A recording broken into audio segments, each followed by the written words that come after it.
에스겔 21장입니다.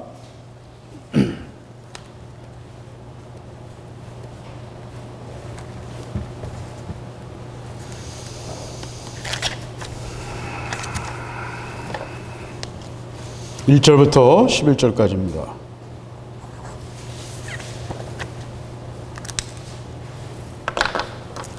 에스겔 21장 1절부터 11절 우리 같이 한 절씩 보겠습니다.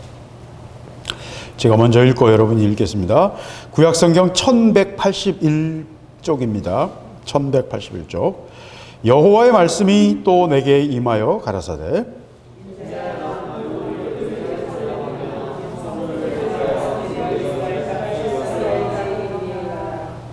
이스라엘 땅에게 이르기를 여호와의 말씀에 내가 너를 대적하여 내 칼을 네 집에서 빼어 의인과 악인을 내게서 끊을지라.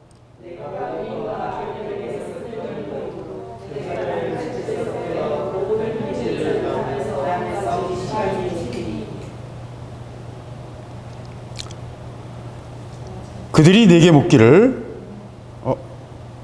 죄송합니다. 5절이죠.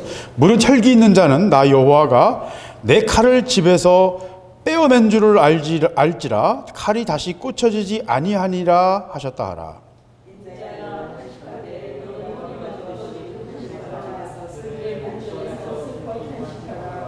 그들이 내게 묻기를 내가 어찌하여 단식하느냐 하거든 대답하기를 소문을 인함이라. 재앙이 오나니 각 마음이 녹으며 모든 손이 약하여지며 각 영이 쇠하며 모든 무릎이 물과 같이 약하리라.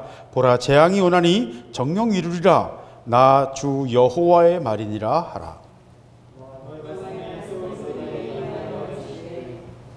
인자야, 너는 예언하여 이르기를 여호와의 말씀에 칼이여 날카롭고도 마광되었도다.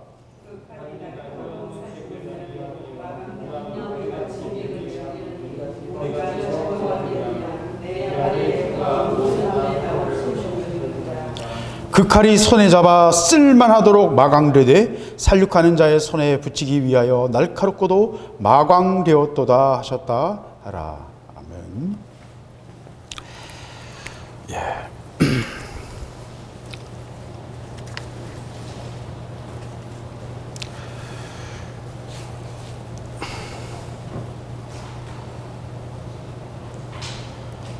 지난주에 우리가 땅을 더럽히면 하나님 심판하신다 말씀을 주셨는데 오늘 아예 칼을 뽑으셨네요. 하나님이 칼을 뽑으셨어요.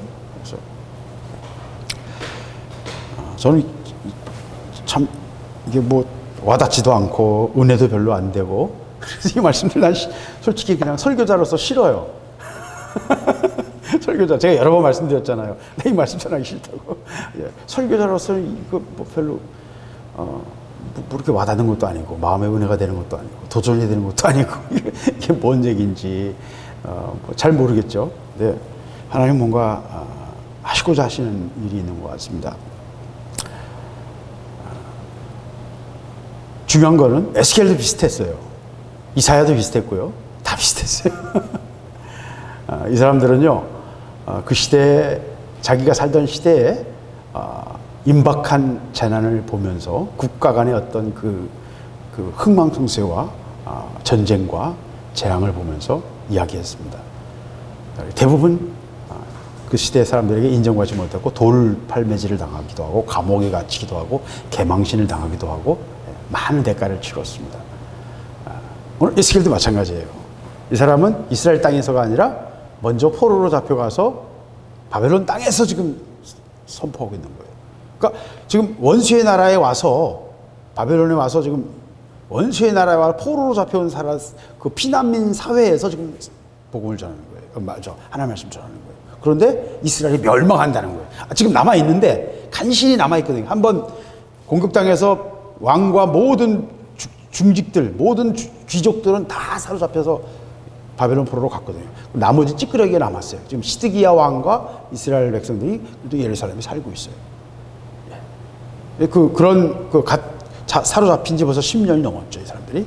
그래서 지금 이 말씀을 쓸 때, 21장 말씀을 쓸 때는 바로 20장에서 보면 시드기야 7년이라고 나옵니다. 그러니까 정확히 말하면 시디가 11년에 멸망했거든요. 그러니까 예루살렘이 멸망하기 4년 전에 이 글을 쓴 거예요. 그러면서 4년 후에 일어날 일을 지금 그것도 지역적으로 바벨론 땅에서 먼 이스라엘과 상관이 없는 먼 땅에서 에스겔이 예언하고 있는 거예요. 이제 상황이 좀 이해가 되시죠? 근데 이 모든 사람들은 하나님의 말씀이 그들에게 임함으로 이 이야기가 시작됩니다. 그러니까 에르미야는 그래서 전하지 않으려고 막 그랬어요. 왜? 그거 전하면 자기가 돌 맞을 거 알고 감옥에 갈 거 알거든요. 그 전하는 것 때문에 이 매국노, 이 반역자라고 계속 손가락질 당했거든요. 지금 우리말로 하면 일본에게 우리가 망한다는 얘기예요. 일본에게 우리가 망한다, 그 얘기를 하고 있는 거예요. 그러니까 돌을 맞을 수밖에 없죠. 지금 일본에 대한 감정이 안 좋은 이 시국에 만약에 일본에게 우리가 망할 것이다, 일본이 우리를 점령할 것이다 라고 누가 말한다고 한다면 그건 돌을 맞을 수밖에 없죠. 그죠? 비난의 대상이 될 수밖에 없는 것입니다. 똑같습니다. 여호와의 말씀이 내게 임하여 가라사대. 하나님의 말씀이 어떤 방식이든지 그 사람들에게 임하면서 우리의 모든 이야기가 시작되는 것입니다. 하나님 말씀하세요. 그래서 하나님 말씀은 너무너무 중요해요. 하나님 말씀이 우리 삶의 기준이에요. 근데 마귀의 모든 일들은 하나님의 말씀을 파괴하거나 무너뜨리거나 그것을 뒤집는 데 목표가 있어요. 이 시대의 여러분 아젠다들 다 마찬가지예요. 어떤 아젠다든지요, 이 시대에 사람들이 뭔가를 추구하고 있는 것들을 깊이 파고 들어가 보면 하나님의 말씀을 뒤집으려는 마귀의 음모, 마귀의 계획이 그 속에 들어있어요. 어떤 것들, 어떤 정책이든 다 뒤집어보세요. 다 그 속에는 깊은 뿌리는 하나님을 향한 대적이에요. 하나님을 향한 대적입니다. 그래서 하나님 말씀은요, 그 뜻이, 하나님의 말씀을 통해서 그 뜻이 드러나고 우리에게 펼쳐지고 그 말씀이 성취되는 것, 그것이 하나님의 뜻이에요. 하나님의 목표예요. 그리고 그 목표가 성취되지 못하고 있는 것이 어디예요? 우리 인간들을 통해서. 인간과 인간이 살고 있는 삶의 영역 속에서는 성취되지 못하고 있는 것입니다. 그것이 죄입니다. 하나님의 뜻이 성취되지 못하는 거예요. 말씀이 허투루 날아가 버리는 거예요. 흩어지는 거예요. 말씀이, 하나님의 뜻이 성취되지 못하는 것, 그것이 죄예요. 근데 하나님 말씀이 에스겔에 임했습니다. 그러면서 에스겔에게는 나를 대신해서 내가 너 이스라엘을 향해서 칼을 뽑았다는 것을 선포하라는 거예요. 이제 더 이상 경고가 아니에요. 이제 뭐예요? 칼이 나왔어요. 그리고 내가 이 칼을 우리 식으로 하면 무라도 썰겠다, 그 말이에요. 이 칼을 뽑았으니까 내가 그냥 넣을 일은 없다 이거예요. 뭔가는 치겠다는 거예요. 지금 그 말씀이에요. 2절, 인자야 너는 얼굴을 예루살렘을 향하며 성소를 향하여 소리내어 이스라엘 땅을 쳐서 예언하라. 예루살렘, 성소, 그다음 이스라엘 땅. 세 개의 관계가 재밌죠? 예. 예루살렘은 뭐예요? 하나님의 성읍이에요. 다윗이 만든 성읍이고 이스라엘의 수도로서 역할을 하죠. 그러니까 이스라엘이라는 나라, 정치 어떤 그 체제로서 한 왕국의 모든 의사결정은 어디서 합니까? 예루살렘 왕궁에서 하죠. 예루살렘이 중심이에요. 그러니까 이스라엘 땅 전체의 머리가 예루살렘이에요. 근데 그 예루살렘의 가장 중요한 것이 뭐예요? 하나님의 성전이고 지성소예요. 그것에 하나님의 영이 임하시고 그것에서 하나님 뭔가 말씀하시면 그것이 이스라엘 삶 전체에 움직이는 거예요. 이 관계를 여러분 좀 유추가 되죠? 어떤 면에서는 영과 인간의 정신과 육체, 이런 비유를 할 수도 있어요. 예. 저는 그걸 구분하는 건 별로 좋아하지 않습니다만은 이걸 이해하지 않고서는 절대로 우리는 영적인 세계를 들어갈 수가 없어요. 예. 현대인들은 그걸 구분하는 걸 싫어하고 정신과 육체를 구분하는 것도 싫어해요. 근데 그 말이 상당히 일리가 있어요. 그것도 또. 왜? 우리가 너무 구분해서 생각하는 것 때문에 엄청난 함정에 빠지고 있거든요. 예. 특별히 영과 육을 구분하는 것 때문에 함정에 빠질 때가 많아요. 우리가 굉장히 논리 자체로 만들어진 함정이 있거든요. 거기에 빠지기가 쉽습니다. 이원론자가 되고요. 영과 육이 우리 삶이 이중적이 될 수가 있어요. 그건 구조적인 문제예요. 근데 하여튼 예루살렘과 성소와 이스라엘 땅을 다 치라는 거예요. 아니 그러면 예루살렘하고 이스라엘은 이해가 되는데 성소는 또 왜? 거기 앉아있는 성직자들이 봤잖아요. 우리 에스겔 앞에 8장 9장에서 성전 안에 숨어가지고 단무스를 섬기고 태양신을 섬기고 별 더러운 짓을 다 하고 회개하고 가장 깊은 중심에서부터 타락하고 있었던 것입니다. 음란하게 하나님 앞에서 음란을 행하고 있고요. 산당에서 제사를 드려요. 산당에 대해서 우리가 좀 깊이 봐야 될 필요가 있는데 나중에 좀 기회가 있으면 보겠습니다. 이스라엘이 끝까지 남고 아무리 거룩한 왕도 포기하지 못했던 게 산당 제사예요. 왜? 이스라엘 백성들이 그걸 그렇게 좋아했거든요. 산당 제사를. 그 시대 사람들이 그 시대의 어떤 그 흐름이었어요. 그래서 산당에서 막 예배드리는 걸 너무 좋아해요. 바로 20장에서도 보면 하나님이 산당에서 드리는 그 제사에 대해서 막 얼마나 가증히 여기시는지를 막 선포하십니다. 말씀하십니다. 자, 그래서 어쨌든 오늘 21장에서는요, 하나님이 칼을 뽑아라. 내가 이미 칼을 뽑았다. 그러니까 네가 이스라엘 땅을 쳐서 예루살렘을 향하여, 성소를 향하여, 그 다음에 이스라엘 땅을 쳐서, 향한다는 말은 대적한다는 거예요. 대적한다. 그쪽을 향해서 맞서라. 이거 맞서라. 그 사람 서 있는 향하려면 맞서라. 맞붙어라. 싸움 걸러 동네 애들이 싸울 때 이러잖아요. 막 손가락질하고 맞붙을 거 아니에요. 이루고 걔는 여기 있네. 싸워야 될 사람이 여기 있는데 내가 이쪽을 보면서 얘기하겠냐고요. 맞붙어서 똑바로 봐야 되잖아요. 그래야 뭔가 막 나갈 거 아니에요. 향하라는 말은 바로 그것입니다.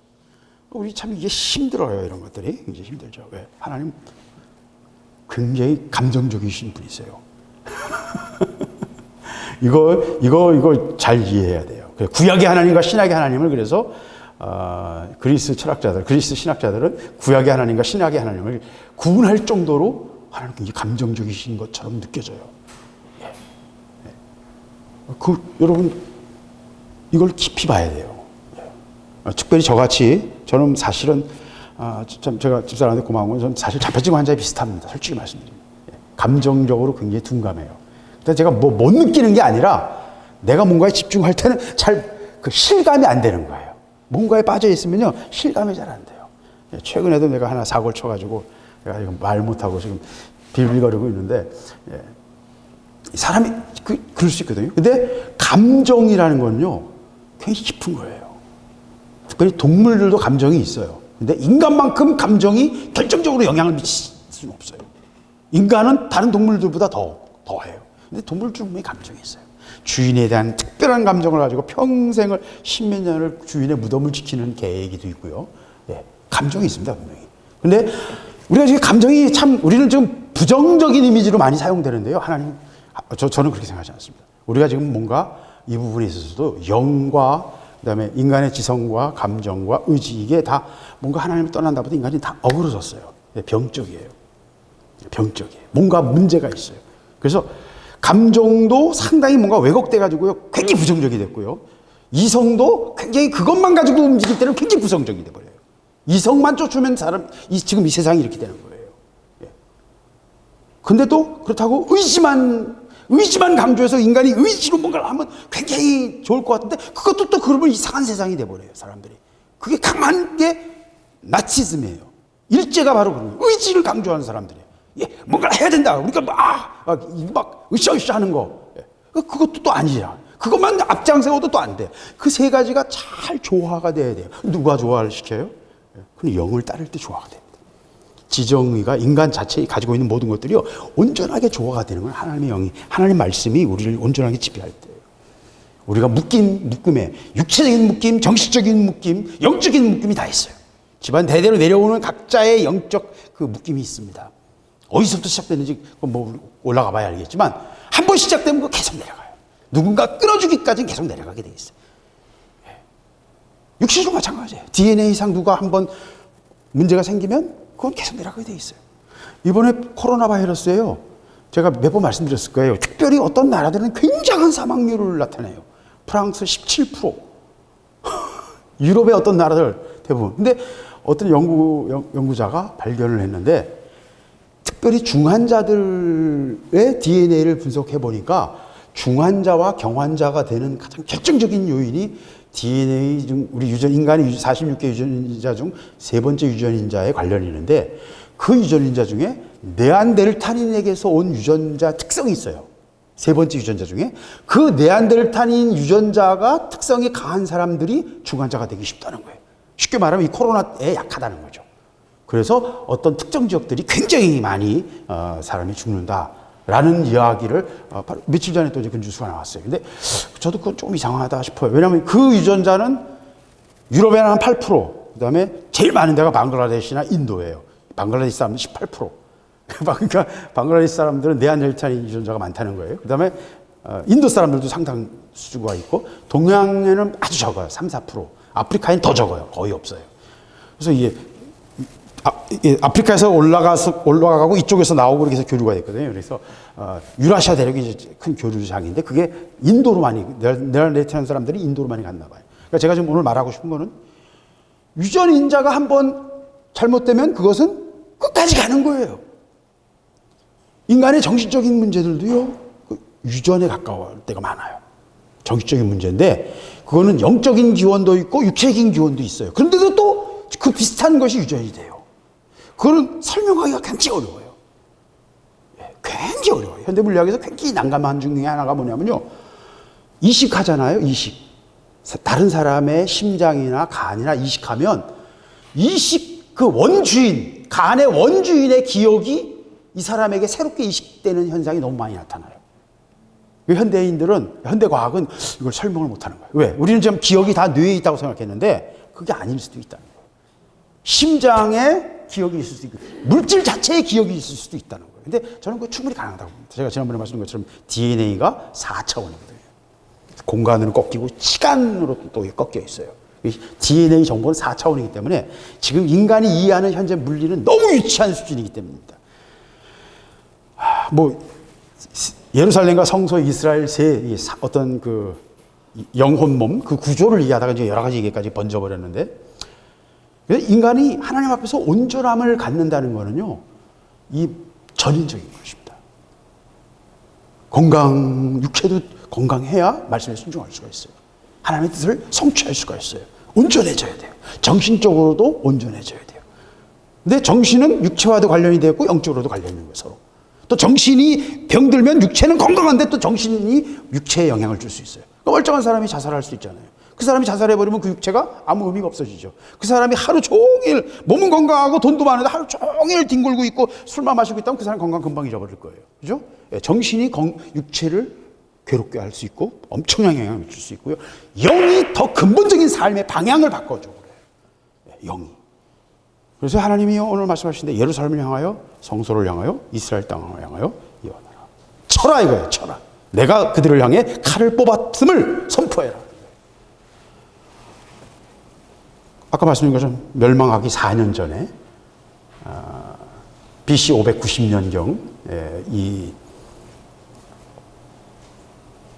바벨론에서 그발 강가 그 근처겠죠. 강가에서 하나님을 만났는데 아마 그 근처겠죠. 3절 이스라엘 땅에게 이르기를 여호와의 말씀에 내가 너를 대적하여 내 칼을 집에서 빼어 의인과 악인을 내게서 끊을지라. 하나님이 이스라엘을 대적해서 칼을 뽑았다는 거예요. 그리고 의인과 악인을 네게서 끊겠다는 거예요. 아니 악인은 이해가 되는데 왜 또 의인은 왜요? 그거 무서운 거예요. 여러분 간에 암이 생겨요. 술을 많이 마시면 간암이 될 수 있죠. 폐는 건강하고 심장도 건강해요. 손발도 다 건강해요. 근데 간이 암이 걸리니까 폐도 죽고 심장도 죽고 손발도 다 죽어요. 그죠? 그게 공동체예요. 그게 한 몸이에요. 한 몸이라는 말이 말하고 있는 건 바로 그런 것입니다. 다 연결되어 있다는 거예요. 나는 의로워요. 우리 교회는 의로워요. 우리 지역은, 우리 가정은 의로워요. 할 수 있어요. 그러나 우리 나라가 의롭지 못하면 하나님은 우리 나라를 향해 칼을 뽑으시면 우리 모두가 다 칼을 맞을 수밖에 없다는 거예요. 그 얘기를 하고 있는 거예요. 의인과 악인을 다 내가 치겠다. 내가 의인과 악인을 내게서 끊을 터임으로 내 칼을 집에서 빼어 무릇 혈기는 자를 남에서 북까지 치리. 하나님이 치시겠다는 거예요. 하여튼 성경은 왜 이렇게 무서운지 다 치겠다는 얘기가 왜 이렇게 많은지. 그죠? 하나님 치시겠대요. 치시겠대요. 그래서 많은 현대 신학자들은 이런 얘기를 막 불편해하고요.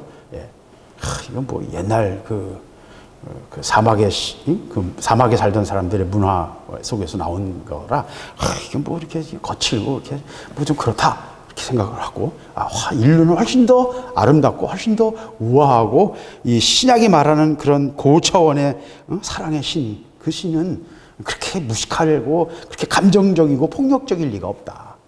그래서 모든 사람이 구원을 받을 것이다. 그러니까 이 시대 정신이에요. 그게 이 시대의 산당이에요. 이 시대의 산당이에요.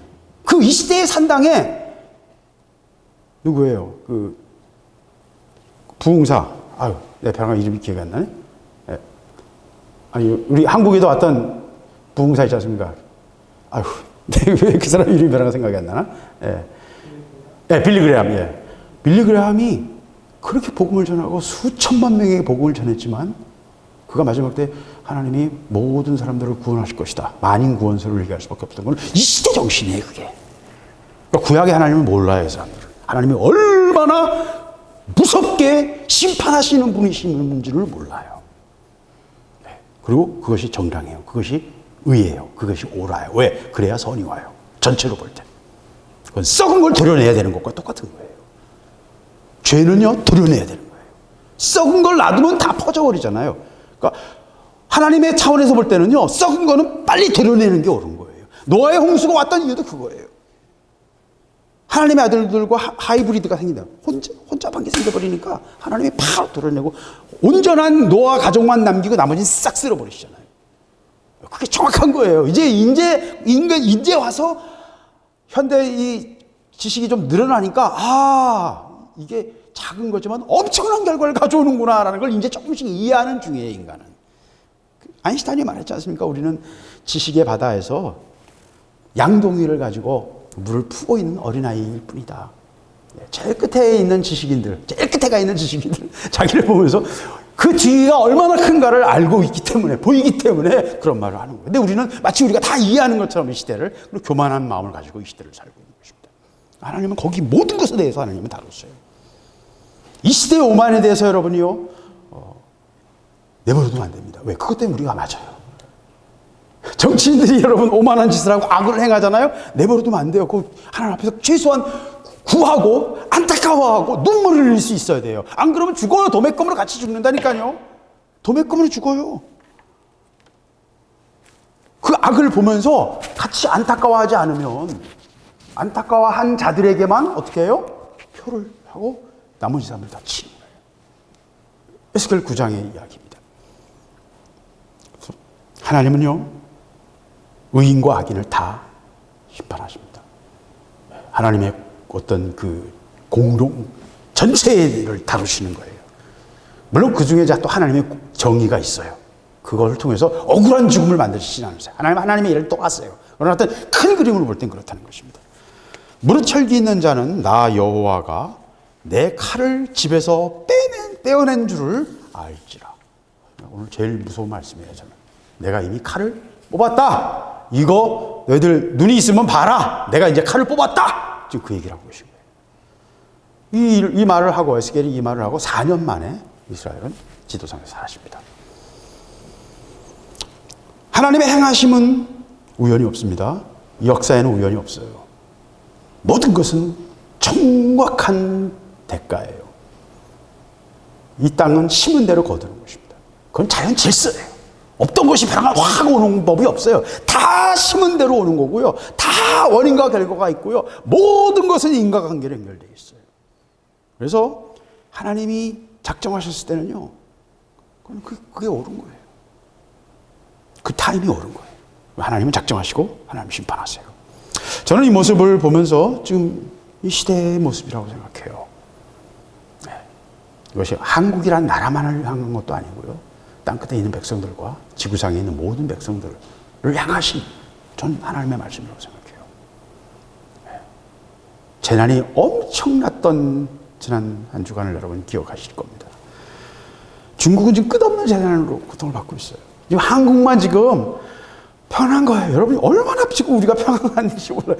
구마모토에도 지금 규슈로 그 물난리 그 홍수를 일으키는 그 장마 전선이 가는 폭이 한 100km밖에 안 되는 가는 폭을 만들어 가지고 그게 양자강 사천성으로부터 쭉 내려와 가지고 양자강을 따라서 내려와서 동진하해를 지나서 규슈로 넘어갔어요. 제주 남방을 통과해서. 그리고서 지금 규슈를 해서 저 태평양에 가고 있는 중이에요. 이거는 지구 전체로 볼 때는 북극과 남극이 녹으면서 기상이변이 생기면서 시베리아에는 완전히 지금 베르호얀스크라고 영하 70도, 80도 하고 보통 7월 달에도 18도, 15도 이 정도였던 그 엄청나게 추운 마을이 지난주에 영상 38도였어요. 20도 이상 올라간 거예요. 23도 정도 올라갔대요. 보통 15도였다가 23도가 된 거죠. 38도가 된 거예요. 그 동네 여자애들이 다 비키니를, 팔자에 없는 비키니를 입고 수영을 하고 있는 거예요. 자기는 처음 수영을 한다고 그러고 수영을 합니다. 이 기상이변이에요. 이건 여러 가지 이유가 있는데 그런 기상이변에 의해서 밀려가지고 장마전선이 이상하게 압축돼가지고 좁게 만들어진 거예요. 근데 여기에는 또 뭐가 있냐면 중국의 인공광우가 있어요. 중국이 인공광우를 하면서 이걸 설명할 방법은 없어요. 그러나 하여튼 그 여러 가지 과거에 볼 수 없었던 변화의 요인으로 과학자들이 들고 있는 어떤 그 근거입니다. 그래서 중국은 지금 한 달 내내 비가 계속 오고 있는 겁니다. 어디서부터? 사천 꼭대기에서부터 그게 양자강을 따라 6,000km짜리 양자강을 따라서 쭉 내려가면서 아까 말씀드린 것처럼 규슈까지 일본 남부 지역까지 통과하면서 지금 그게 또 일본 시코쿠하고 중간에 있는 작은 섬 시코쿠와 일본 동경 남쪽으로 지금 지나가고 있는 중입니다.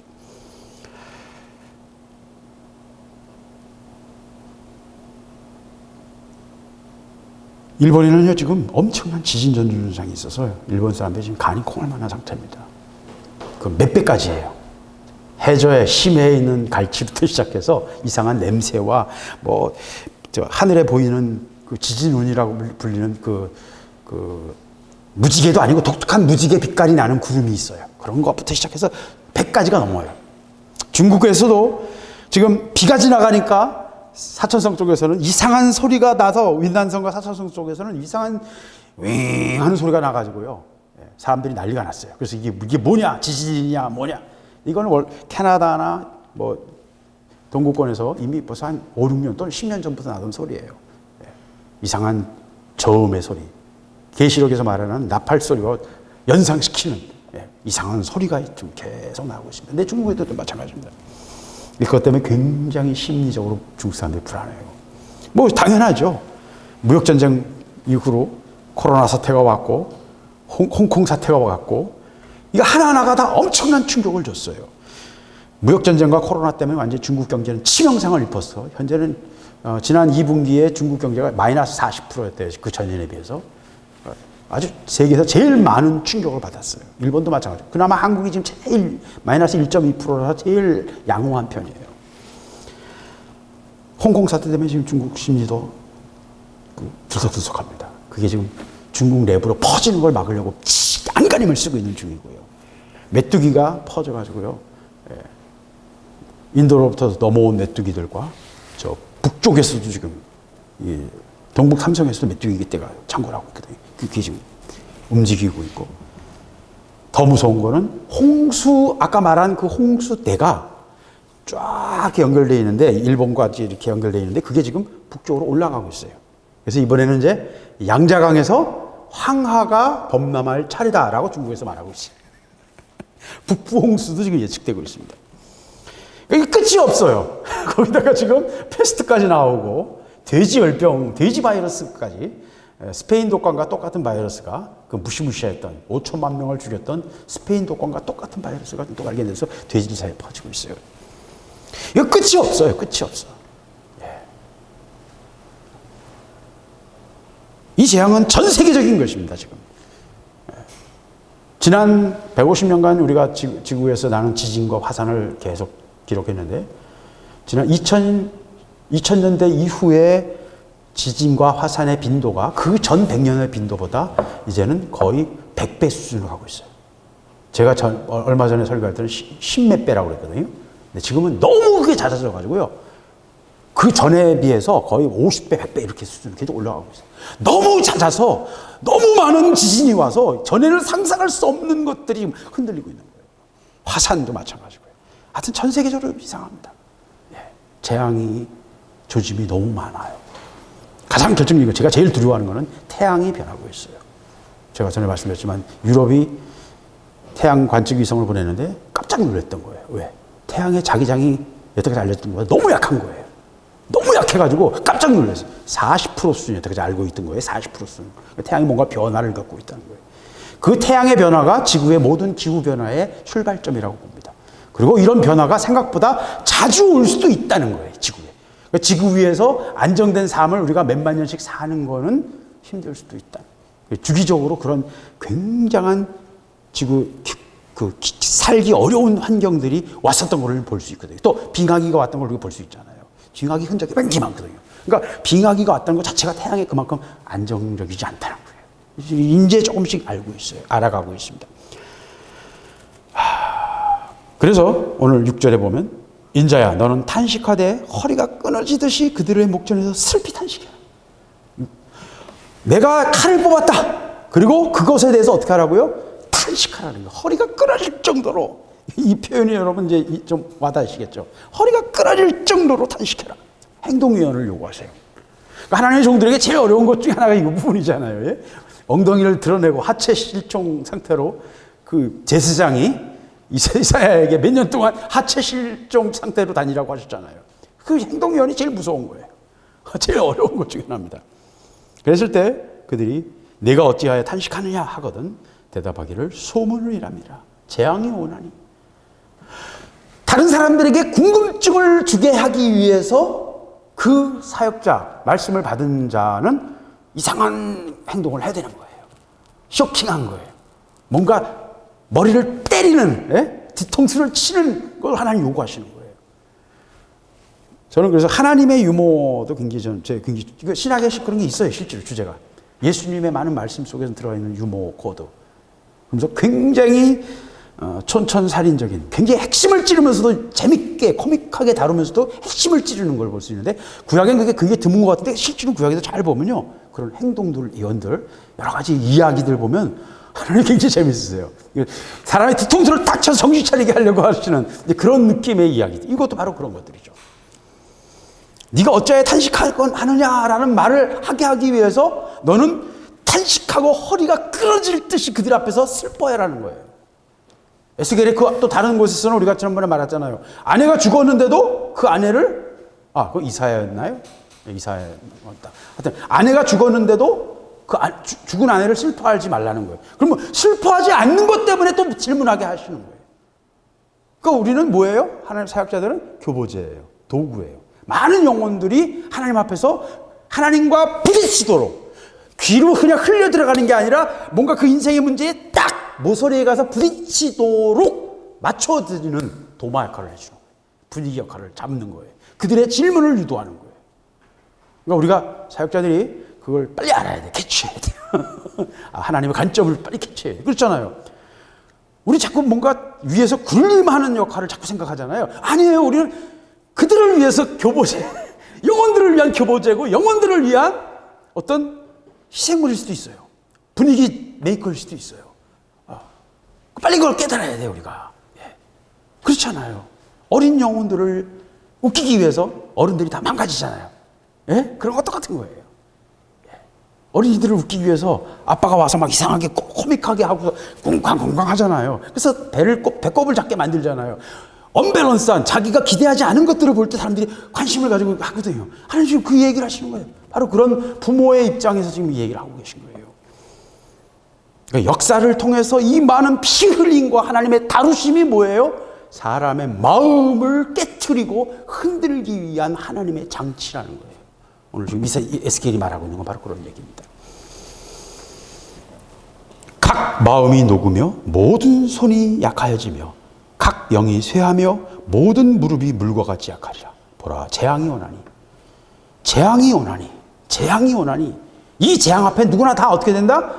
마음이 녹아버린다는 거예요. 무릎이 물같이 녹아서 힘이 없어서 그냥 이렇게 된다는 거예요.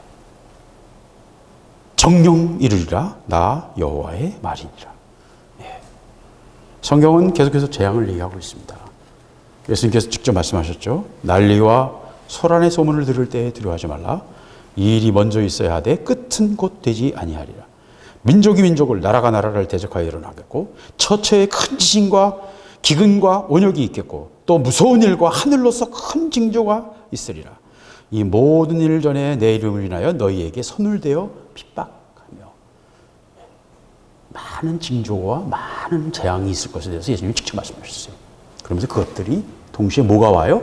너희들을 향하여 손을 대는 핍박이 온다라고. 물리적인 핍박이 옵니다. 이 재앙과 함께 뭐가 와요? 물리적인 핍박이 오는 거예요.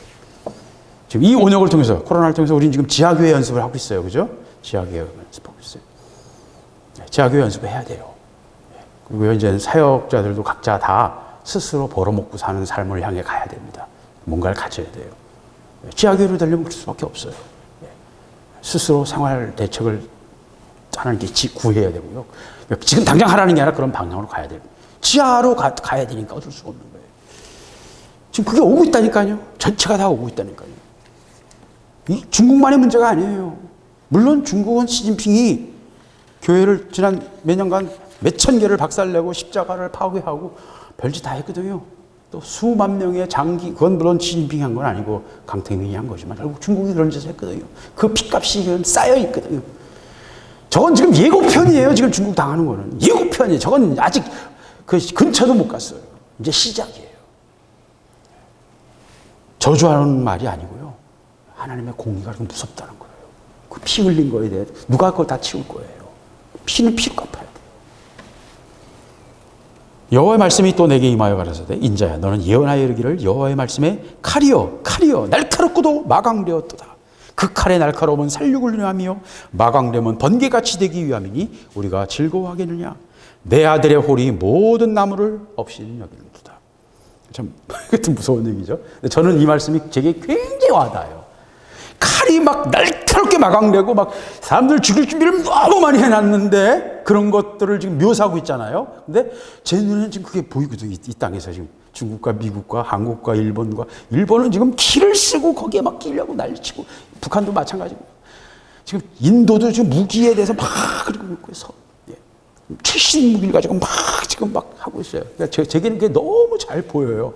그러니까 내가 미치고 팔짝 뛰겠다니까요. 목사가 그거 잘 보여서 뭘 하자는 거예요 도대체. 그렇잖아요. 뭐 해서 먹으려고.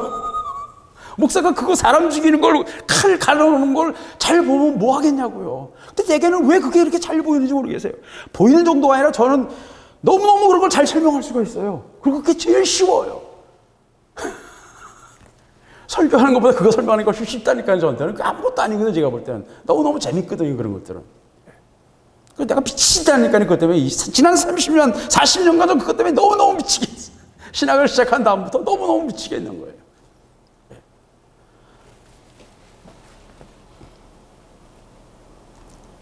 며칠 전에 제가, 하여튼, 잠깐, 월요일이네요. 월요일 나갔다 들어오면서, 은행에 볼 일이 있어서 잠깐 나갔다 들어오는데, 제가 방언을 이제 걸어다니면서 방언을 이제 슬슬 기도하라 하는데 벼랑가 제 마음에서 뭐가 나왔어요. 말이 나왔어요. 방언하다가 그래 너는 네가 쉬운 걸 해. 어려운 걸로 하려고 그러지 마. 뭔가를 하려고 하지 마라. 그건 뭐 제가 원래 그런 사람이에요. 저는 억지로는 못하는 아무것도 못하는 사람이거든요. 억지로 하면 저는 아무것도 못해요. 그냥 자연스럽게 돼야 되거든요. 근데 또 그냥 자연스럽게 하면 너무 쉽게 해요. 너무 일을 쉽게 하는데 억지로 하려고 하면 너무 힘들어져요. 이제 제 원래 기질이 그런가 봐요. 근데 하여튼 제 마음 속에서 그런 말을 주셨어요. 누에가 그냥 자기가 계속 씨를 뽑아내지 않냐. 누에가 계속 뽑아내서 그냥 이렇게 해서 그냥 아무것도 쓸모없는 것 같지만 그 속에서 비단이 나온다. 네가 쉬운 걸 해라. 네가 좋아하는 걸 해라. 네 마음에 오는 걸 해라. 내가 너를 쓸 거야. 그런 마음이 제게 들었어요. 그건 제가 처음부터 알고 있었던 것이지만 내 입에서 이건 내가 한 말이에요. 말도 아니고 소리도 아니고 하여튼 모르겠어요. 내 마음에서 나온 거예요. 네. 그게 굉장히 저에게 자유를 주시더라고요. 하여튼 제게는 지금 이 시대에 지금 일어나고 있는 것들이 너무 선명하게 보이고요. 그것들이 전쟁이 어떻게 될 것 같은지, 어떻게 나갈 것인지 좀 저에게는 보여요. 지난주에도 미군이 해공군 훈련을 남진하에서 항모 두 척과 폭격기, B-52 폭격기와 수십 대의 전투기 가지고 훈련을 했어요. 그것만 가지고도 중국이 지금 기가 질리는 판인데, 요 며칠 전에는 또 알래스카에 있는 미 25사단 4연대라고 있어요. 그건 공정부대예요. 낙하산 부대예요. 한국에 문제가 생기면 그 제일 먼저 달려오는 부대 중 하나예요. 해병대보다 더 빨라요. 비행기로 날아오니까. 그래서 알래스카에 있는 4여단이 있는데 그 4여단이 몇 주 전까지 파키스탄에서 작전을 했어요. 그래서 그런 파키스탄이나 한국에는 일종의 전장이거든요. 그래서 파키스탄에 작전을 했으면 한 달 쉬어야 돼요. 병사들에게 다 휴가를 주고 쉬게 합니다. 그게 보통 군대 운영하는 방법인데 이 4여단이요. 파키스탄에서 오자마자 또 배란간 비행기에서 다 태워가지고서 괌에 가서 낙하산 훈련을 했어요. 그래서 군대를 아는 사람들은 야 미국이 이거 진짜 작전을 하고 있구나 하는 걸 보이는 거예요. 낙하산 훈련을 한다는 거는 뭐예요? 육군을 파병하고 육군을 전명지에 보내겠다는 얘기예요. 예. 그리고 낙하산 훈련하는데 왜 괌에서 해요? 한국에서 하거나 일본에서 해도 되고요. 아이 거기 알래스카 땅이 오죽 넓어요? 지금 요새 여름이잖아요. 알래스카 땅도 눈 떠피지 않았거든요. 그 낙하산 훈련 얼마나 잘 수 있어요. 일부러 왜 괌 같은 조그만 섬에 가서 했을까요? 그게 이제 해답입니다. 현재 예측되고 있기로는 중국과 미국이 붙는다 그러면 남진해에서 붙거나 남진해가 제일 커요 가능성이. 북한은 이제 더 이상 중국 영향권에서 서서히 지금 벗어나고 있는 중으로 보여집니다. 한국과 북한 얘기 좀 이따 다시 하겠습니다만은 중국과 미국이 전쟁이 붙는다면 남진해에서 가능성이 제일 높고요. 그래서 계속 지금 중국을 자극하고 있어요. 미국이. 그냥 야 덤벼봐. 꼬우면 한번 뜨든지 지금 그러고 있는 거예요. 덤벼봐 지금 그러고 있는 거예요. 항모를 가지고 계속 들어가고요. 중국이 자기네 섬이라고 주장하니까 12해리 영해가 있잖아요. 그 영해를 일부러 무시하고 지나가요. 그 섬은 네 땅이 아니다 이거죠. 그걸 계속 하고 있어요. 그러다가 중국이 열받으면 이제 한판 붙을 거예요. 중국은 지난 5년간 구축함 수십 척을 주문했어요. 우리 다들 잘 모르죠. 052D라는 신형 구축함, 또 055라는 대형 13,000, 14,000톤짜리 대형 순양함 수십 척을 좀 주문해서 맹렬한 속도로 건조하고 있어요. 그런 대형 만톤급 대형함은요, 한국의 경우는 10년에 한 서너 척 찍을까 말까요. 한국이 그래서 지금 3척 갖고 있고요. 지금 3척을 준비하고 있어요. 일본은 그런 급의 함정을 현재 8척 갖고 있어요. 그리고 2척을 더 찍으려고 그래요. 근데 지금 중국은 그런 함정을요, 몇십 척을 지금 찍어내고 있는 중이에요. 엄청난 준비를 하고 있습니다. 중소형 함정들은 수백 척, 100여 척 이상을 지금 찍어내고 있어요. 전투기들도 엄청나게 찍어내고 있어요. 왜 그래야 됩니까?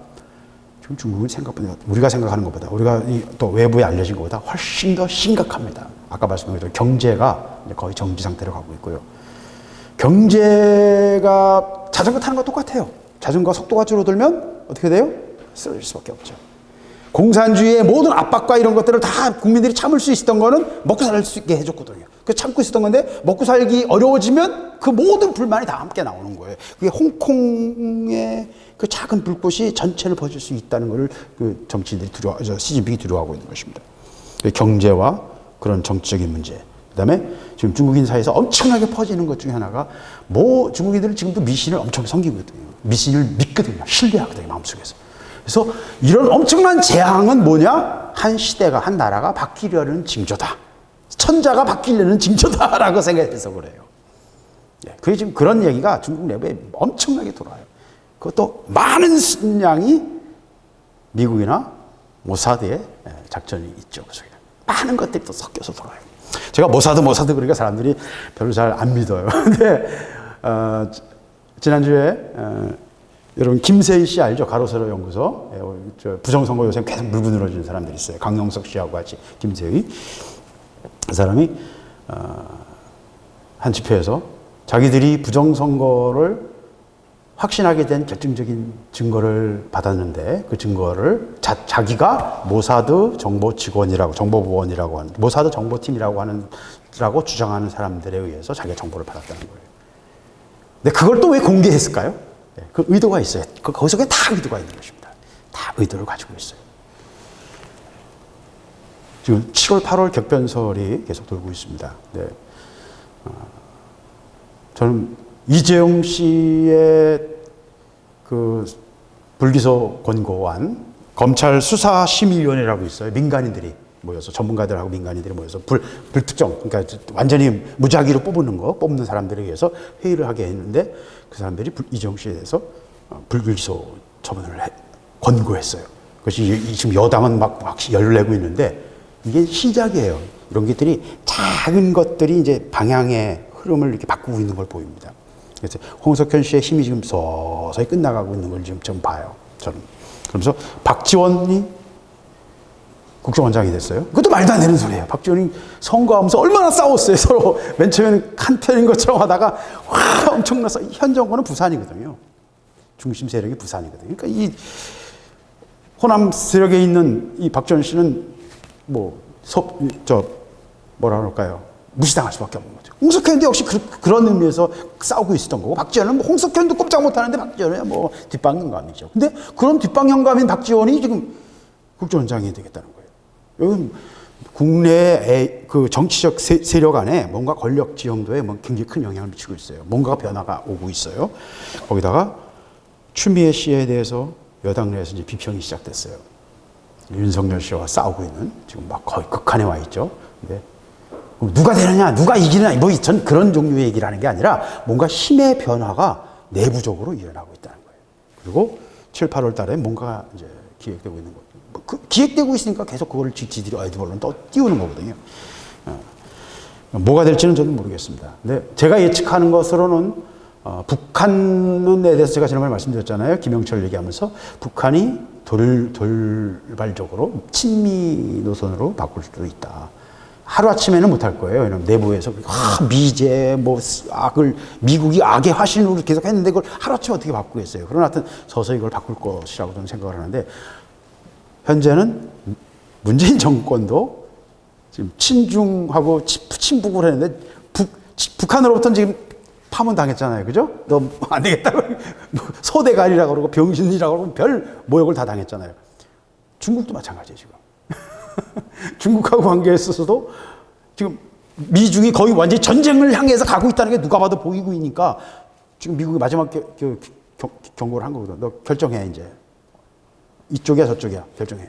그러면서 당근으로 G7 얘기도 하고 미래 구상을 얘기하고 있는 것입니다. 5G 거 너희들이 다 먹게 될 거고, AI도 너희하고 같이 할 거고, 지금 머스크가 하고 있는 스페이스X라고 해서 우주에 인공위성 수만 개를 띄워가지고 모든 사람들이 1기가비트 그러니까 이제 더 이상 화웨이가 오고 필요 없어요.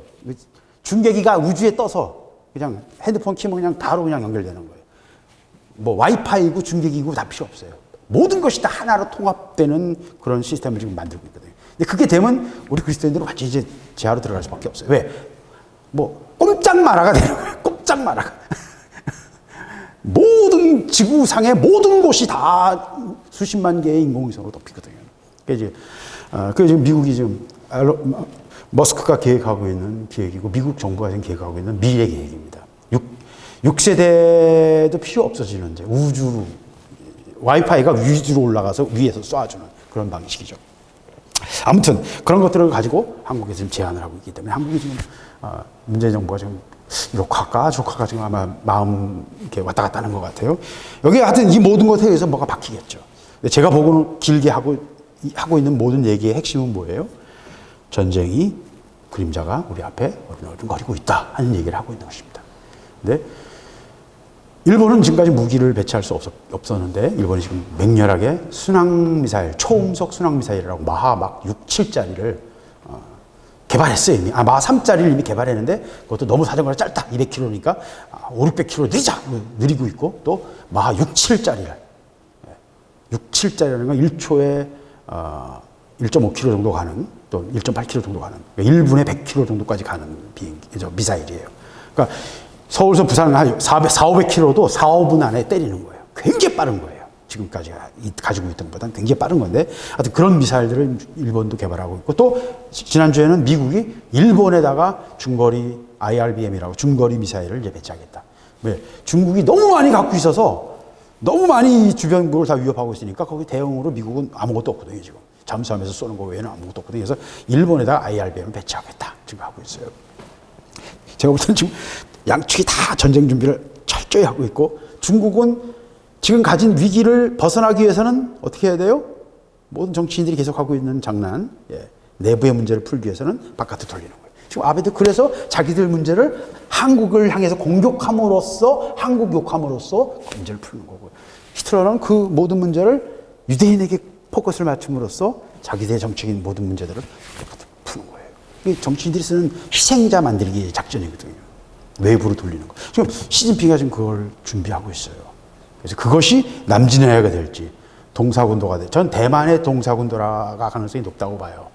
미군이 괌에 그런 상륙 훈련을 했을 때는 남진아의 섬들은 미군이 점령할 필요가 없거든요. 그냥 공격해서 부셔버리면 되는 거니까. 근데 점령해야 된다는 건 지금 우리 쪽에서 점령하고 있는 섬 어떤 지역이라는 거예요. 대만이거나 조호도거나 일본의 조호도 아니면 조호도도 사람이 없어요. 거기 점령할 필요 없어요. 아마 동사군도가 아닐까 아니면 또 다른 어떤 섬일 수도 있어요. 어쨌든 대만을 가정할 수도 있고요. 미군이 직접 그 공정부대를 가지고 섬에 상륙하는 훈련을 한다는 것은 굉장히 이례적인 뿐만 아니라 여러 가지를 시사하는 얘기거든요. 요즘 전쟁이 바로 눈앞에 와 있구나. 칼이 번뜩번뜩거리고 있구나 하는 걸 보는 것입니다. 마강된 것은 번개같이 되기 위함이니 우리가 즐거워하겠느냐. 예. 이 모든 걸 보면서 너 좋아하냐 이거죠. 하나님이 지금 널 우리를 다스리시기 위해서 심판하시기 위해서 하나님이 지금 칼을 갈고 계신다는 거예요. 예. 그런 걸 말하면서 내 아들의 홀이 모든 나무를 업신여기는도다.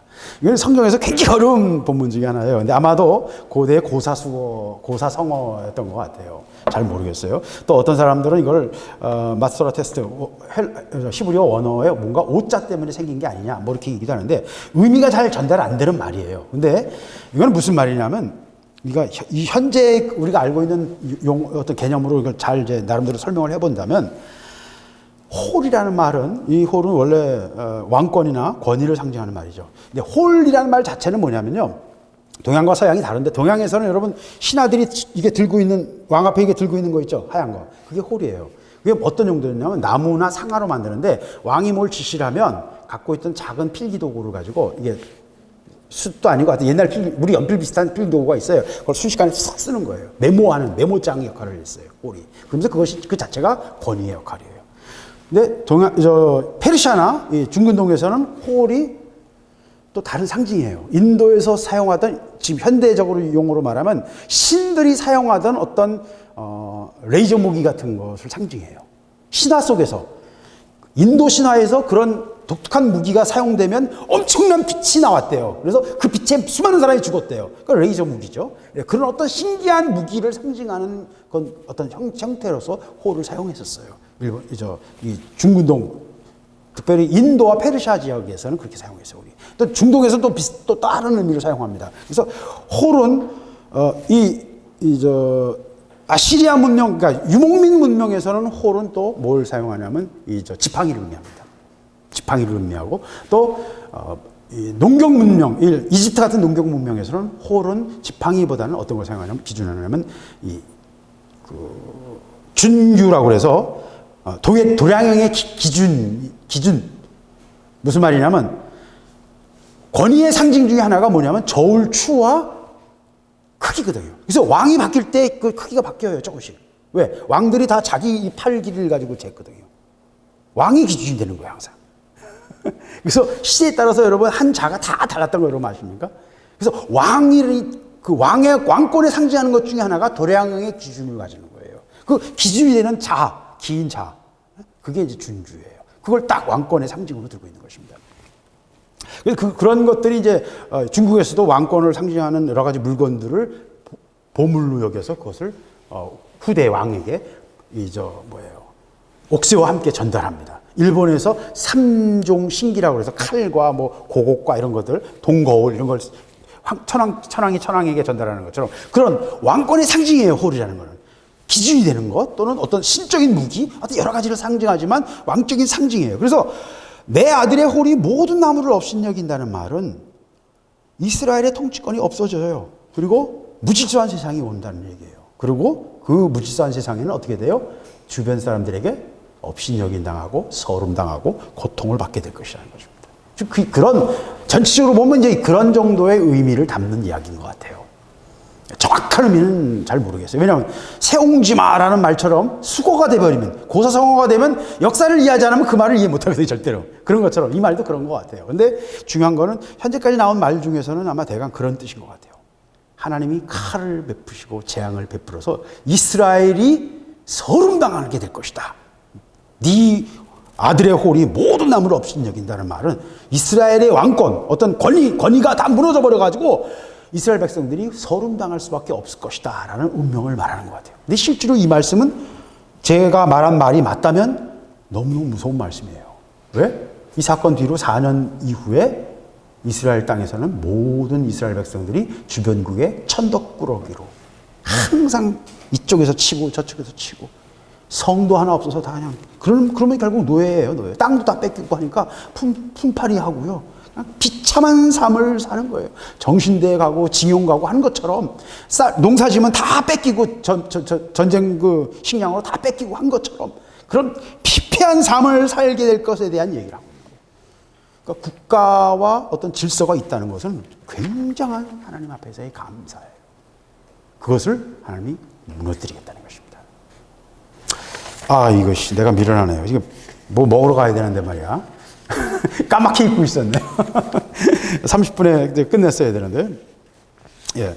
우리 교회 청소하시는 분들은 오늘 회식을 몇 달에 한 번씩 하는데 회식을 하기로 해놓고 제가 지금 시간을 못 봤습니다. 자, 이 말씀을 정리하도록 하겠습니다. 칼을 뽑으신다. 그리고 하나님은 이 모든 것에 대해서 하나님은 대가를 치르신다. 24절 그러므로 나 주 여호와가 말하노라 너희의 악이 기억을 일으키며 너희의 건과가 드러나며 너희의 모든 행위의 죄가 나타났도다. 너희가 기억한 바가 되었은즉 그 손에 잡히리라. 죄는 대가를 치르게 되어 있습니다. 회개하지 않고 처리되지 않은 죄는 대가를 치르게 되어 있고요. 죄로 인해 흘려진 피와 부르짖음은 다 대가를 치르게 되어 있습니다. 너 극악하고 중상을 당할 이스라엘 왕아 내 날이 이르렀나니 곧 죄악의 끝되니라. 모든 것은 끝이 있습니다. 이건 시드기야를 향해 직접 하신 말씀이에요. 예. 모든 나라는 끝이 오고요. 망합니다. 모든 건물은 무너집니다. 모든 육체는 썩습니다. 모든 것은 다 없어집니다. 나 주 여호와가 말하노라 관을 제하고 면류관을 밝힐지라. 어떤 영광도 순간이에요. 꽃의 영광은 순간입니다. 그대로 두지 못하리니 낮은 자를 높이고 높은 자를 낮출 것이니라. 내가 엎드러뜨리려니와 이것이 다시 잊지 못하리라. 마땅히 얻을 자가 이르면 그에게 주리라. 역사를 흔들고 움직이시며 그의 뜻대로 움직이시는 하나님의 손길에 대해서 오늘 에스겔은 우리에게 말하고 있습니다. 저는 이 말씀이 이 시간 우리에게, 이 민족에게, 이 땅끝 백성들에게 임하고 있는 것들을 봐요. 이것이 어떤 구체적인 역사적 사건이 될지는 나도 몰라요. 그건 제 영역을 벗어나는 것 같아요. 근데 저는 이 마광한 칼들을 보며 이 재앙들을, 수백 가지의 재앙들을 보며 그것이 남의 나라 이야기가 아니고요. 우리 모두의 이야기라는 것을. 그리고 이것이 현실화될 때는 우리 모두가 고통받을 수밖에 없는 상황이 올 것에 대해서 오늘 말하고 있습니다. 그럼 우리는 어떻게 해야 됩니까? 각 마음이 녹으며 모든 손이 약하여지며 각 영이 쇠하며 모든 무릎이 물과 같이 약하리라. 보라 재앙이 오나니 정령 이루리라. 나 주 여호와의 말이니라. 재앙이 오고 있다는 것을 우리에게 경고하고 있는 말씀인데 그럼 우리 뭘 해야 돼요? 피하기를 위해서 기도해야 됩니까? 네. 역사의 흐름은 기도로 못 바꿉니다. 역사의 흐름은. 이스라엘 민족이 죽을 거를 하만의 부족이 죽는 정도에 바꾸면 돼요. 죽음 자체는 못 바꿔요. 그것이 성경이 말하고 있는 바예요. 기도에 의해서요, 하만의 작전을 가지고 이스라엘 민족을 싹 죽이려고 했는데 그게 거꾸로 그 하만의 부족이 싹 죽는 결과가 됐어요. 그러나 죽음을 바꾸지 못해요. 지금 그리스도인들 사이에서는 이 얘기는 나중에 합시다. 하나님의 모략이 성취되기를 위해서 기도해야 돼요. 하나님의 성취가 우리 통해서 이루어질 수 있도록 우리가 하나님의 일을 이루는데 우리가 뭔가 감당하게 되기를. 그게 드라마틱하고 거대하고 영광스러운 일이 아닐 수도 있어요. 대가를 지불하는 걸 수도 있어요. 기도일 수도 있어요.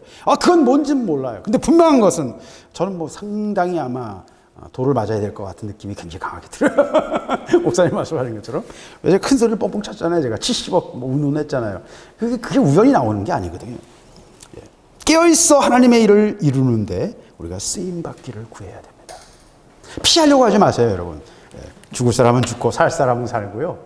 해야 될 일은 해야 되고요. 또 그 사이에도 아이가 태어나고요. 하나님의 일은 하나님의 일대로 역사가 흘러갑니다. 그렇기 때문에 피할 생각만 하지 말고요. 이 일을 통해서 하나님이 하실 일들을 우리가 보고 내가 무엇을 해야 됩니까? 하나님, 내가 어떤 기도를 해야 됩니까? 내가 무엇을 위해서 구해야 됩니까? 여러분 질문하세요. 하나님의 일에 쓰임받는 저와 여러분이 될 수 있기를 바랍니다. 같이 기도하겠습니다. 하나님, 저는 두렵습니다. 정말 두렵습니다. 제게 보이는 것들을 제가 어떻게 해야 될지 모르겠어요. 그러나 보이는 것들은 말하라고 하신 것인 줄 제가 믿습니다. 제게 말씀하신 것처럼 꼬치가, 누에가 꼬치를 짓듯이 아버지 그냥 술술술술술 풀고 그것을 풀어낼 때 하나님께서 그것을 통해 일하실 줄을 믿습니다. 아버지의 일을 우리가 보기를 원하며 우리가 쉽게 할 수 있는 것들, 우리의 삶을 통해서 쉽게 할 수 있는 것들을 통해서 하나님이 우리에게 요구하시는 아버지의 뜻을 이루어 나가기를 원하며 주의 영이 우리 삶을 이끌어 가시기를 원합니다. 그러나 이 마지막 때 우리의 사명을 감당하기를 원하고 우리가 있어야 될 자리에 있게 하시고 우리가 만나야 될 영혼들을 만나게 하시며 우리가 해야 될 말들을 할 수 있도록 아버지 에스겔에게 탄식하라 하실 때 탄식해야 하며 아내가 죽었지만 울지 말라 하셨을 때 울지 않아야 하는 것처럼 우리가 해야 될 일들을 감당하는 하나님의 사람들이 되기를 원합니다. 아버지 도와주시옵소서. 오늘 주신 말씀들을 우리가 모두 먹게 하시고 아버지의 일을 이루는 자들이 될 수 있도록 주여 저희들을 깨워 주시옵소서. 이 교회가 아버지의 일을 이루는 교회가 되기를 원하며 아버지 이 마지막 때의 일산에서 아버지의 사명을 감당하는 악한 저들의 진영을 무너뜨리며 강력한 성체로서 아버지의 진영에 하나님의 군대의 진영이 될 수 있도록 주여 이 교회를 축복하시고 성도들을 축복하시고 우리를 깨워 주시옵소서. 주께서 함께 하시기를 원합니다. 모든 것을 맡기며 예수 그리스도 이름으로 기도드렸습니다. 아멘.